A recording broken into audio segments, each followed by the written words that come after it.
కూటమి ప్రభుత్వంపై మాజీ మంత్రి వైసీపీ నేత అంబటి రాంబాబు తీవ్ర విమర్శలు చేశారు.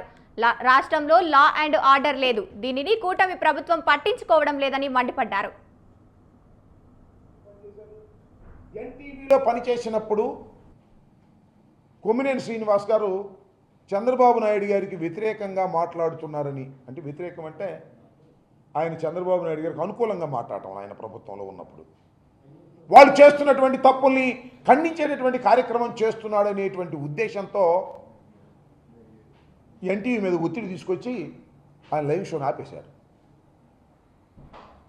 ఆయన్ని దాని నుంచి తీసేస్తేనే మీ ఛానల్ని, ఎన్టీవీ ఛానల్ ఆంధ్రప్రదేశ్లో చూపిస్తాము అనేటువంటి పద్ధతుల్లో చంద్రబాబు నాయుడు గారు ప్రభుత్వం మొత్తం ఏకమై ఆ ఛానల్ మీద ఒత్తిడి తీసుకొస్తే గత్యంతరం లేని పరిస్థితుల్లో కొమ్మినేని శ్రీనివాస్ గారు ఆ ఛానల్ నుంచి బయటకు వచ్చారు. బయటకు వచ్చిన తర్వాత మళ్ళీ సాక్షులు చేరి ఆయన లైవ్ షో కండక్ట్ చేస్తున్నారు.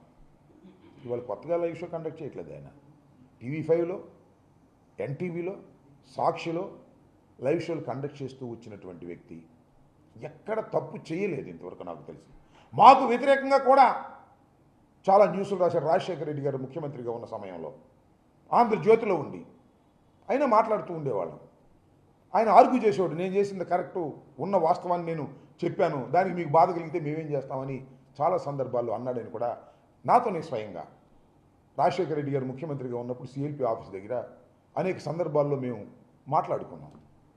అలాంటి సిన్సియర్గా పనిచేసేటటువంటి కొమ్మినేని శ్రీనివాస్ గారి మీద నారా చంద్రబాబు నాయుడు గారు కక్ష పూనారు. కక్ష అంటే సింపుల్, మనం చూసాం కదా, సత్యనపల్లిలో ఒక CI గారు మా సామాజిక వర్గమై మమ్ముల్నే తిడతారా, అది పాయింట్ ఇక్కడ.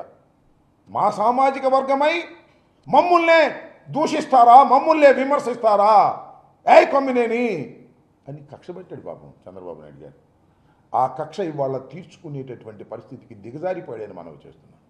ఎస్, నేను చెప్తానండి, అడుగుతానండి. ఇప్పుడు లైవ్ షోలో అనేకం జరుగుతున్నాయి, మీరు చూశారుగా. లైవ్ షోలో కొట్టుకున్నారు, లైవ్ షోలో బూతులు మాట్లాడుకున్నారు. ఎవరు వాళ్ళు?